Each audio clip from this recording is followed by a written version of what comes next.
From the Cronkite studios in downtown Phoenix, this is Cronkite News. President Trump nominates federal judge Brett Kavanaugh to the Supreme Court. The confirmation process is now set to begin, why the stakes have never been higher for both political parties. Wind, rain, and dust. Tonight, Arizonans are picking up after a major monsoon storm. Bright colors and impossible to ignore, why the city of Phoenix has installed rainbow-painted crosswalks. Cronkite News starts now. Good evening and welcome to Cronkite News on Arizona PBS. I'm Victoria Valenzuela. And I'm Raneem Hamed. Thank you for joining us. For the second time in less than 2 years, President Trump has nominated a judge to sit on the nation's highest court. Today, the president left for a trip to Europe to meet with top NATO allies. Before he departed, he praised Brett Kavanaugh. Brett Kavanaugh has gotten rave reviews, actually from both sides. And I think it's going to be a beautiful thing to watch over the next month, but he has gotten rave reviews. Kavanaugh is considered to be very conservative. Republicans need 50 votes in the Senate for confirmation. Today, Kavanaugh met with lawmakers on Capitol Hill. He was accompanied by former Arizona Senator Jon Kyl, who is serving as Sherpa, as well as Vice President Mike Pence. Tonight, the confirmation battle has begun. Will Brett Kavanaugh make it to the high court? His confirmation hearing is expected in a matter of weeks. Pat Pobletti in our Washington bureau reports on how both sides are digging in for a fight.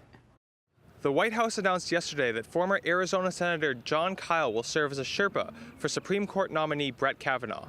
The pair wasted no time getting to work, as Kyl guided Kavanaugh through his first meetings on Capitol Hill today. Kavanaugh, Kyl, and Vice President Mike Pence arrived at the Capitol this morning to begin their lobbying campaign, starting with GOP senators. The three first met with Majority Leader Mitch McConnell, who had earlier in the day praised Kavanaugh on the floor of the Senate. Judge Kavanaugh possesses an impressive resume, an outstanding legal mind, and an exemplary judicial temperament. He's served 12 years on the nation's most consequential circuit court. During that tenure, he's proven to be one of the most thorough and thoughtful jurists in our country. During that 12-year tenure on the D.C. Circuit Court of Appeals, Kavanaugh earned a reputation as being a conservative jurist, leading some to question his support for women's rights. His views are outside the mainstream, and there's every reason to believe he would overturn Roe. While overturning Roe would set back women's freedoms and limit access to comprehensive health care, the reality is it will impact all Americans. But one woman who clerked for Kavanaugh was quick to dismiss that notion. I am a young mother of 3 children under 3, and I attribute my vibrant career to Judge Kavanaugh. And there are dozens of female lawyers who can say the exact same thing. But the confirmation process is not expected to be a smooth one. Even as Kavanaugh and Kyl made the rounds today, Democratic senators were holding a news conference in opposition at the Supreme Court. In Washington, Pat Pobletti, Cronkite News. Both Arizona senators released statements about the Supreme Court pick. Senator Jeff Flake says he looks forward to meeting with Judge Kavanaugh and reviewing his record. Meantime, Senator John McCain says President Trump has chosen a nominee with impeccable credentials and a strong record of upholding the Constitution. Arizona Cardinals President Michael Bidwill helped write a letter in support of Brett Kavanaugh's nomination. It was sent to members of Congress. In part, the letter reads, "Brett has remained a man for others throughout his actions and not mere words. He has consistently demonstrated his dedication to the premise that the pursuit of helping people and not only a political objective fulfills the promise of human potential and governmental purpose." Bidwill was a high school classmate of Kavanaugh, and the two have been friends for over 3 decades. Justice Anthony Kennedy prepares to retire from the court just weeks after taking part in rulings that caused national reaction. This was the court's first full term under President Trump. Reporter Emily Richardson attended the Anti-Defamation League Supreme Court review to learn how the decisions could affect civil rights in the years to come. The Anti-Defamation League was joined by legal scholars to discuss decisions made during the Supreme Court's October 2017 term and President Trump's nomination to replace Kennedy. It's a very important time in our history when we see what's happening in terms of the balance of the Supreme Court. One way the Anti-Defamation League helps citizens stay up to date on Supreme Court decisions is by holding an annual review where legal experts discuss cases that impact things like immigration, voting rights, free speech, and privacy. Erwin Chemerinsky, Dean of Berkeley Law, believes the 2017 October term is the beginning of a new era. He believes this because the Supreme Court will have 5 judges who are openly conservative. So I guess the bottom line is, if you're conservative, this is a time to celebrate. This is what conservatives have wanted to see with regard to the Supreme Court for a long time to come, and now it's upon us. And if you're liberal, maybe the best to hope for is that the Supreme Court will continue to take fewer and fewer cases. This has been a long-standing movement of training a certain kind of intellectual, furthering a certain kind of career, and establishing a whole phalanx of people in a position to step up to do this. If people care deeply about these issues on a different side, they are going to have to do something about it. The ADL said that 4 of the Supreme Court's decisions this term were contrary to their mission. And in regards to Brett Kavanaugh, they say they will be submitting questions for the Senate to ask him, just like they do with all nominees. In the Broadcast Center, Emily Richardson, Cronkite News. Migrant children separated from their families are being transferred to ICE custody from the Department of Health and Human Services. Children were seen getting into vans at several locations in Phoenix. Today was the deadline for the Trump administration to reunite children under 5 with family members who were separated at the border. The government admitted that it would only be able to meet that deadline for just over half of the young children. On top of that, there are still thousands of children over the age of 5 for whom the path forward is not clear. Video this past weekend of immigrant children in Phoenix has sparked some concern and outrage. The kids were being taken into vacant office buildings. Andrew Christensen explains how a Democrat hoping to be the next governor had some strong words about the situation. I attended a press conference where Democratic candidate for governor Steve Farley and other Arizona representatives called for the closure of a migrant detention center that they say was illegally running. The Democrats advocated for more humane immigration policies from Arizona lawmakers and the Trump administration. Democratic candidate for governor and state senator Steve Farley began the press conference by calling for an end to housing undocumented children at a Phoenix office owned by MVM Incorporated. It does not improve our security in any way. It purely separates family and sacrifices what I believe are the American values. He went on to explain that he sent out a letter to the Director of Child Safety, but received no reply and called for the Department of Health to get involved as well. No one, as far as I know, has been able to get inside and haven't been until maybe inspections today from the city of Phoenix. Senate Minority Leader Katie Hobbs claimed that a military contractor was illegally housing the children in the office. Children are our most valuable resource and the best hope for our future. And we have a duty to protect them from danger. Hobbs stated that this kind of treatment to children causes trauma that can cause irreparable damage. I think we need to bring the full brunt of the government accountability here. We have the ability for the state to inspect and enforce, and that's not happening right now. A Phoenix resident that lives next to the office took video of the undocumented immigrant children arriving at the facility. She took video the next day of more children arriving.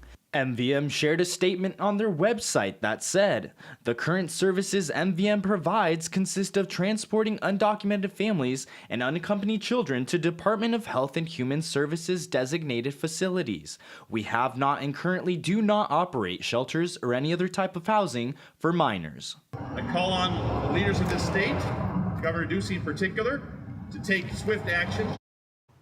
Some of the representatives, like Martin Casada, also called for the abolishment of the Immigration and Customs Enforcement, but did not offer alternative solutions to the organization.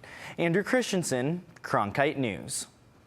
Today, Secretary of Homeland Security Kirstjen Nielsen attended a roundtable discussion in Guatemala City. The meeting included officials from Guatemala, El Salvador, Honduras, and Mexico. They discussed the immigration policy that originally separated families at the border, as well as Central American security. It also served as a follow-up meeting to Vice President Pence's visit to Guatemala in June. The government might have trouble reuniting families, but a private group wants to help with a $20 million fund that could make bond payments for thousands of detained parents. Danny Coble has more from our Washington bureau. The Refugee and Immigrant Center for Education and Legal Services said today that they will use the money to reunite parents with their children. But Democratic lawmakers here today say they are still upset with what they see as the government's inaction. Angry Democrats asked how the Trump administration is going to reunite thousands of migrant family members if it couldn't even meet today's deadline for a fraction of that number. If the government cannot reunite just these 102 children, it's inconceivable that they will reunite the nearly 2,900 by the end of the month as ordered by the court. The news conference came as ICE and Department of Health and Human Services officials said in a call with reporters that the delay in reunification is because they have to put the children's safety first to make sure the kids are placed properly. But Arizona Congressman Raul Grijalva, who visited a migration center Friday, said it's past time to put those families back together. That chaos has turned into a humanitarian crisis. It has turned to a great deal of suffering and agony on the part of children that I visited in Tucson. One way to speed the process is the privately raised legal fund touted here today by Jennifer K. Falcon, a spokeswoman for Rice. We are here today to post bonds. Millions of people across the world have donated over $20 million to Rice's, and their message is clear. There is zero tolerance for the separation of families. Whatever happens, Democrats insist that it needs to happen soon, that the harm of keeping children and their parents separated is too great. Leaders want reunification to be their top priority. This must be our #1 priority, no matter how complicated or how difficult. Despite Schumer's insistence, administration officials said that they will continue to move carefully. Of the first 102 children they checked for reunification, they found 14 cases of people claiming to be parents but were not, or they were facing criminal charges. In Washington, Danny Coble, Cronkite News. Representative David Schweikert's chief of staff has resigned. Oliver Schwab is stepping aside while he and the congressman are under an ethics committee investigation. There are reports that Schweikert's campaign paid Schwab above the limit allowed by campaign finance law.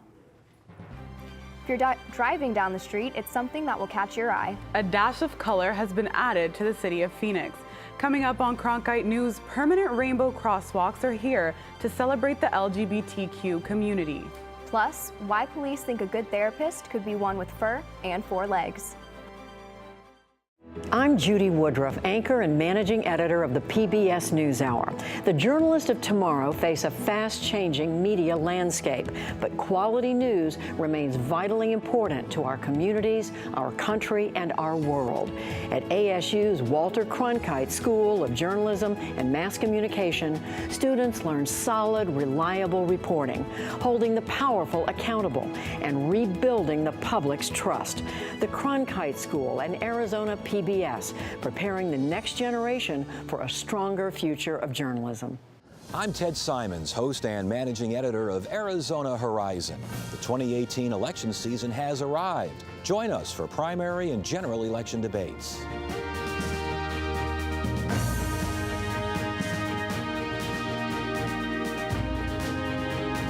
Right here, meet the candidates and hear their positions. Arizona Horizon, your source for what matters most this election season. Only on Arizona PBS. A wedding invitation business is appealing an Arizona court ruling that upheld a Phoenix anti-discrimination law. The law makes it illegal for businesses to refuse services to same-sex couples. The Brush and Nib studio has asked the Arizona Supreme Court to review a Court of Appeals ruling. The ruling states the ordinance is constitutional and does not violate freedom of religion or speech.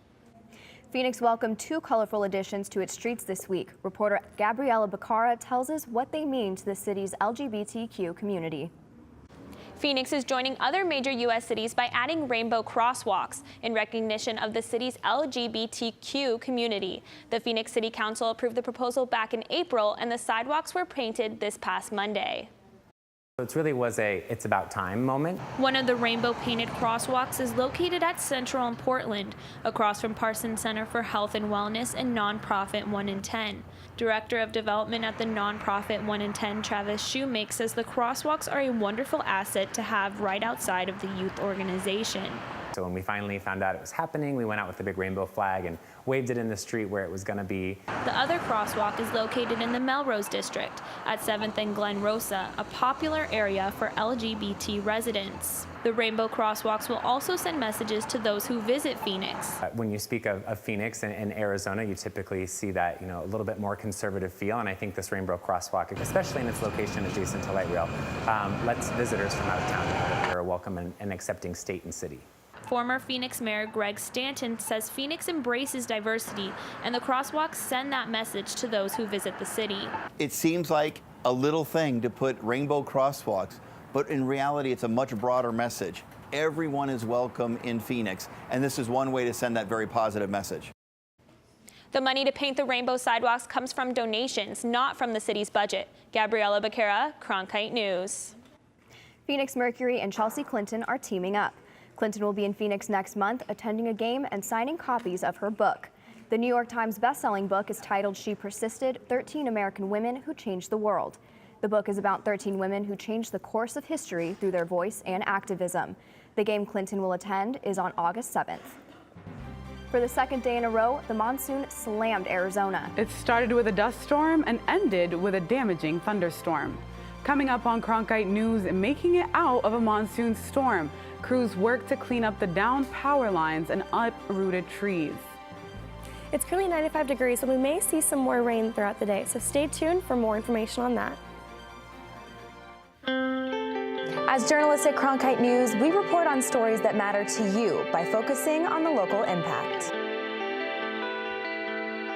We dig deeper and work tirelessly to keep you informed. Live in Wickenburg. Live in Los Angeles. In Cleveland. In Washington and Louisville. From Jerusalem. Live in Philadelphia. From around the world to right here in Phoenix. At Cronkite News, we report the facts and stick to the truth. I'm Matt Berry, ESPN Sports Center anchor and graduate of ASU's Walter Cronkite School of Journalism and Mass Communication. With its bachelor's and master's degrees in sports journalism, the Cronkite School is preparing the next generation of sports journalists to tell stories that matter, stories that excite, inspire, and inform. Cronkite immerses students in covering sports at all levels in one of the country's top sports markets. It's this hands-on experience under the guidance of award-winning sports media veterans that shape the top journalists of tomorrow. Millions of people die every year from drinking dirty water. I would never have felt I had the ability to do something without ASU pushing me. We built filtration systems out of local materials with the people. To see those kids drink clean water for the first time, it's the most rewarding feeling that you can ever have. I went to ASU because I wanted to change the world. The thing I never would have expected is how the world would have changed me. Monsoon season is here, and for over the past 2 days, we've seen a lot of damage. Storms have left behind bent streetlights, road debris, and knocked over power lines. Our reporter Allison Snell went to Mesa today to see the aftermath of the most recent storm.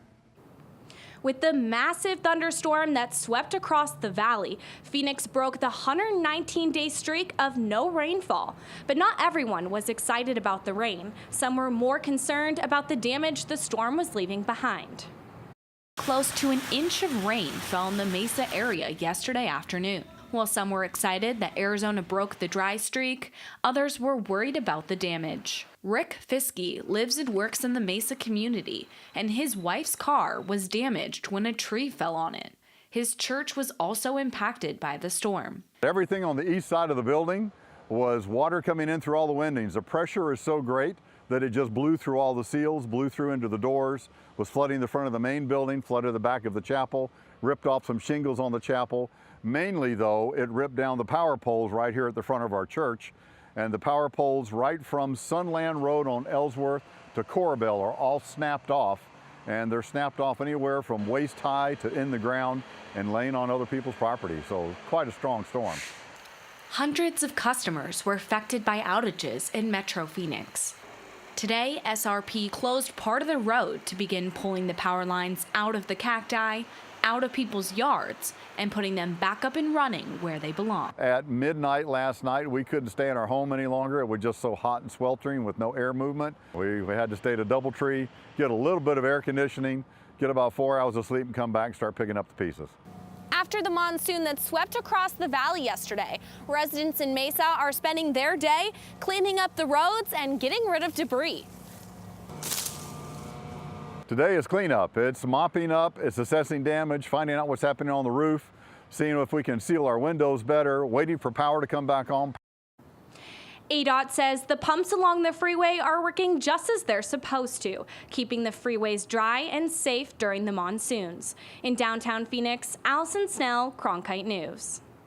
Tomorrow morning, fire restrictions will be lifted in Coconino and Kaibab counties. This move applies to land south of the Grand Canyon. 7 area closures have affected campgrounds and hurt local businesses. The closures went into place back in May. Everything is reopening thanks to the recent monsoon rains. And rain is needed all across the state. And storm chances remain in the forecast. Hannah DeRuiter is monitoring the skies for us. It is currently 95 degrees and slightly cloudy here in Phoenix. Now we do have some slight humidity, but it hasn't been too bad today. And taking a look at our temperatures across the valley, right now we are in the mid 90s with Chandler at our hottest at 97 degrees. Now we haven't seen rain yet today, but we were just issued a dust advisory, and that is the first sign of a monsoon. So be on the lookout for that. But as of right now, we are seeing more rain and slight thunderstorms coming in at around 9 p.m. So if you are out and about, be sure to have an umbrella just in case. Taking a look at our future forecast, we do see more cloud coverage and more rain throughout Arizona for the next couple of days, which is good because that means less sun. Tomorrow we are seeing thunderstorms at 100 degrees, and on Thursday we are seeing cloudy skies, but only at 101. Friday things do clear up, but only for cloud coverage to come right back Saturday through Tuesday. Now, if you do see a monsoon coming, be sure to stay safe because yesterday's did some damage. For Cronkite Weather, I'm Hannah DeRuiter. Several research projects have shown that dogs can improve our mental well-being. Some claim they have a healing power. Coming up on Cronkite News, we introduce to you a dog named Macy and how she's preparing to help people during their most difficult times. I like working for Cronkite News because it gives us the opportunity to find a different angle on the same stories that every other news outlet is covering across Arizona. As students, we have the opportunity to cover issues in all across the state of Arizona. It gives me a good chance to sharpen my skills, improve my skills, learn the techniques in a newsroom and in the programs and teamwork and technology, getting me prepared for the real world. And at the same time, I think we do a great job, make some great stories, do great journalism for the city of Phoenix and the state of Arizona. I'm Ted Simons, host and managing editor of Arizona Horizon. Join us each weekday at 5:30 and 10 as we bring you the top newsmakers who impact the state. We cover the stories in depth that shape and affect our local communities, and we take the time to ensure that all voices are equally heard. For more than 30 years, Arizona Horizon has been your voice and your source for what matters most, right here on Arizona PBS.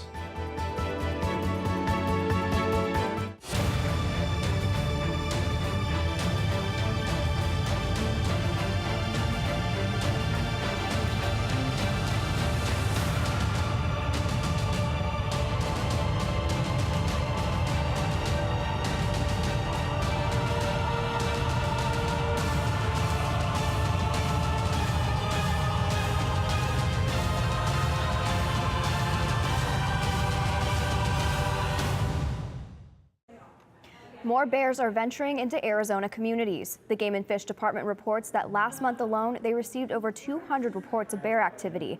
In June, the department captured 20 bears. Over a half dozen had to be euthanized.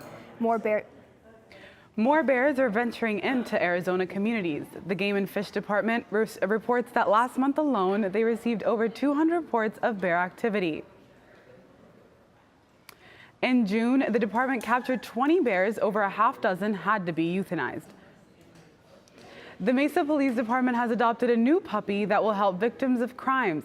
Jordan Daphnis reports on a new therapy canine program. Macy is the name of the Mesa PD's newest team member. She is the department's very first therapy dog. The English Labrador will work with children and adults, primarily in the Special Victims Unit. The Mesa Police Department says this puppy's main assignments are providing smiles and comfort. The department adopted Macy and will train her to be a therapy dog. What we're hoping is that down the road, when she's certified, that she'll be able to help with reluctant victims, maybe children who are not comfortable talking about what had happened to them. even adults that are very upset or distraught about what had happened. Sometimes a dog will bring out those things. Macy is just 16 weeks old and will not be able to interact with victims until she's certified. But her trainer says Macy is on the right track. Right at 8 weeks, we were already starting sit and down, and she was picking that up. We've gotten to the point that we can go to a stay and get out of the room before she breaks her stay. Macy hasn't been able to work with victims yet, but Furman says she's already helped comfort some officers who lost family members. When that happened, I was actually called by another coworker and went over there and just brought the dog, and within about 10-15 minutes of time, there was laughter, there was smiles. Puppies like this are not just cute and cuddly. They can actually help reduce anxiety, lower blood pressure, and reduce the amount of medications people have to take. Talk to a dog for a minute, forget about the troubles of everyday life for a moment. The department says Macy will be certified in therapy as well as emotional support. In the Broadcast Center, Jordan Daphnis, Cronkite News. Cronkite News is proud to be the news division of Arizona PBS. Here's what's coming up on Arizona Horizon and PBS NewsHour. On the next Arizona Horizon, the president selects a Supreme Court nominee, and we'll discuss the latest developments in the fight against colon cancer. That's the next Arizona Horizon. I'm Judy Woodruff on the next NewsHour, sex education. How schools are teaching consent in the midst of the Me Too movement. That's Tuesday on the PBS NewsHour. That's it for Cronkite News tonight. Thank you for joining us. For top Arizona stories anytime, go to cronkitenews.azpbs.org.